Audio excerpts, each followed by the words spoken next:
जय श्री गणेश। नमस्कार, मैं आचार्य संजय द्विवेदी। मेरे समस्त प्रबुद्ध दर्शकों का मेरे चैनल पर हार्दिक स्वागत है। आज मैं नवग्रहों में सेनापति मंगल के राशि परिवर्तन प्रभाव को लेकर आपके सम्मुख उपस्थित हूं। 16 नवंबर को मंगल अपनी राशि का परिवर्तन करेंगे। वर्तमान समय में मंगल शुक्राचार्य की तुला राशि में गोचर कर रहे हैं, जहां से ये स्वयं की राशि में प्रवेश कर जाए। मंगल का जब अपनी राशि में प्रवेश होगा तो यहां पर एक पंच महापुरुष राजयोग का निर्माण होगा, जो रुचक नामक राजयोग कहलाएगा। ये एक ऐसा राजयोग है जो जीवन के समस्त सुखों की प्राप्ति कराता है। आपकी योग्यता के अनुसार, आपकी क्षमता के अनुसार सर्वश्रेष्ठ लाभ की प्राप्ति होती है।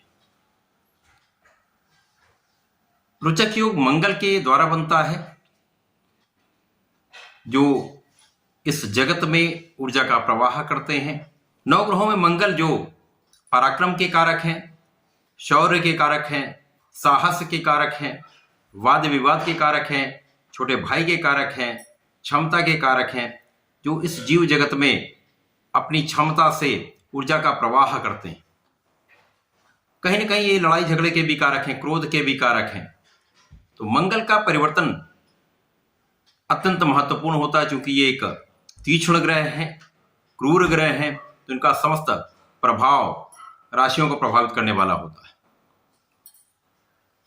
आज मैं मिथुन राशि के लिए मंगल के राशि परिवर्तन का क्या प्रभाव मिलेगा, किस प्रकार के लाभ मिलेंगे, कौन सा भाव प्रबल होगा, कहां कितना लाभ ले पाएंगे, कहां पर समस्या आ सकती है, उसका क्या निराकरण है, संपूर्ण विश्लेषण मैं पूर्ण तरीके के साथ करने जा रहा हूं।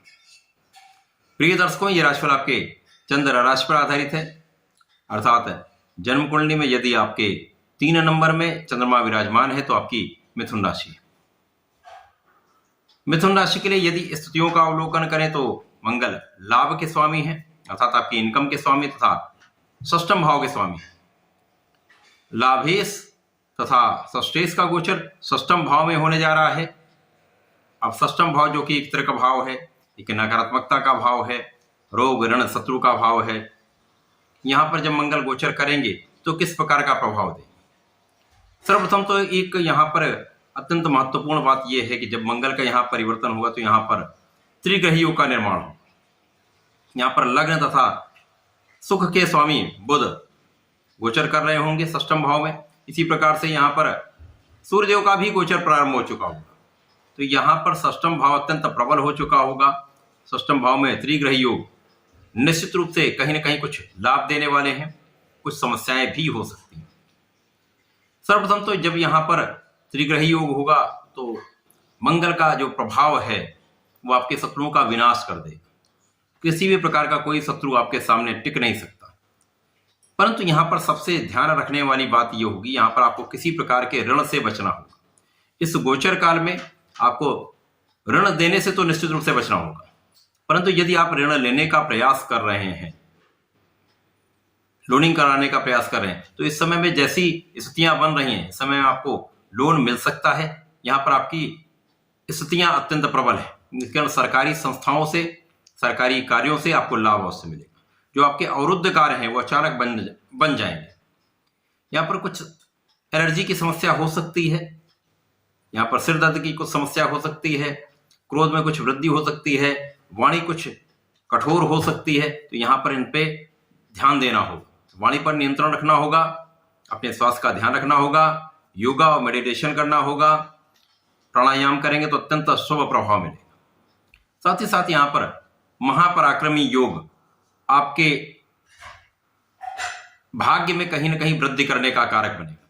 जो भाग्य का साथ, भाग्य के ऊपर दृष्टि का प्रभाव, चतुर्दशम का प्रभाव जो मिल रहा है, ये आपकी भाग्य वृद्धि करने वाला है। निश्चित रूप से इस समय में आपके पराक्रम में भी वृद्धि होगी, साथ में आपके भाग्य का साथ भी मिलेगा, जिससे आपके कार्यों में प्रगति अवश्य होगी। साथ ही साथ यहां पर एक कानूनी समस्याएं जो आपकी चल रही हैं, या जिस कहीं पर किसी प्रकार का कोई लिटिगेशन है, उसमें आपका जो भाव अत्यंत प्रबल हो रहा, वहां पर आपकी विजय तय है। किसी प्रकार का कोई भी कानूनी कार्य आपके इस समय में संपन्न हो जाए। इसी प्रकार से यहां पर कहीं ना कहीं कुछ मानसिक तनाव हो सकता है। कुछ स्वास्थ्य में निर्बलता आ सकती है। तो यहाँ पर आपको अपने भोजन पर नियंत्रण रखना चाहिए, अपने जीवन शैली में कुछ परिवर्तन करके एक स्वस्थ जीवन शैली को अडॉप्ट करना चाहिए। कहीं ना कहीं यहाँ पर सुखों के होते हुए सुखों का उपभोग नहीं हो पाता। माता के स्वास्थ्य में कुछ समस्या हो सकती है, माता के साथ कुछ दूरी हो सकती है। यहाँ पर माता का आशीर्वाद लें, माता पिता का आशीर्वाद लेंगे तो निश्चित रूप से यह समय कहीं ना कहीं से एक सकारात्मक प्रभाव अवश्य देगा। साथ ही साथ आपकी लग्न यहाँ पर कुछ निर्बल हो रही है, षष्ठम भाव में है, परंतु मंगल सूर्य का प्रभाव आपके लग्न को प्रबलता देने वाला है। विशेषतया यहाँ पर मंगल का प्रभाव आपको बहुत ऊर्जा से ओतप्रोत कर रहा है, क्योंकि लग्न के स्वामी के साथ भी यहाँ पर गोचर है। तो आपकी लग्न को प्रबलता मिलेगी, आपके अंदर ऊर्जा का स्तर अच्छा रहेगा, आपका प्रभाव बढ़ेगा, आपकी क्षमता में वृद्धि होगी। साथ ही साथ यहाँ पर आपके धन के भाव को प्रबलता मिलने वाली, विदेश से आपको अच्छा लाभ मिल सकता है। जो लोग विदेश में रहकर कार्य कर रहे हैं, विदेशी व्यापार कर रहे हैं, विदेश से संबंधित होकर कोई कार्य कर रहे हैं अथवा विदेश सेवाओं में, तो उनके लिए सर्वश्रेष्ठ लाभ देने वाला समय। यहाँ पर संपूर्ण रूप से शासन सत्ता का सहयोग मिलेगा, लोगों का सहयोग प्राप्त होगा। यहाँ पर आप अच्छा एक धन का अर्जन कर पाएंगे।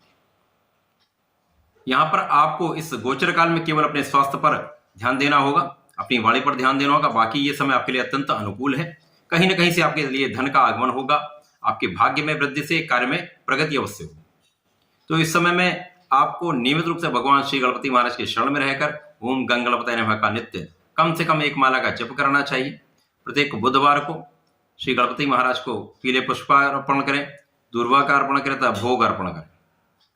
गणपति का संकनासन श्री गणेश स्तोत्रम का पाठ कर लेंगे तो निश्चित रूप से जो स्वास्थ्य समस्याएं हैं वो भी दूर होंगी, लाभ की वृद्धि भी होगी। ऐसा करके इसका लाभ लें। धन्यवाद, नमस्कार।